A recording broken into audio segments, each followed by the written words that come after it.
తమలపాకు నీళ్ళలో వేసి ఆ నీళ్ళతో స్నానం చేస్తే సాంఘికంగా పరపతి పెరుగుతుంది, పేరు ప్రతిష్టలు గౌరవ మర్యాదలు లభిస్తాయి.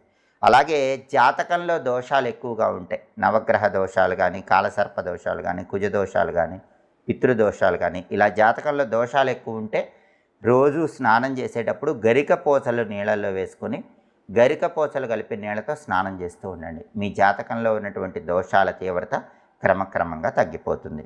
అలాగే పాలు కానీ పెరుగు కానీ కొద్దిగా స్నానం చేసే నీళ్ళల్లో కలుపుకొని స్నానం చేస్తే మానసిక ప్రశాంతత కలుగుతుంది, లక్ష్మీ కటాక్షం కలుగుతుంది. అందుకే 2 పాల చుక్కలు నీళ్ళల్లో వేసుకొని స్నానం చేసిన, 1 స్పూన్ పెరుగు నీళ్ళల్లో వేసుకుని ఆ నీళ్ళతో స్నానం చేసిన అఖండ లక్ష్మీ కటాక్షము, మానసిక ప్రశాంతత లభిస్తాయి.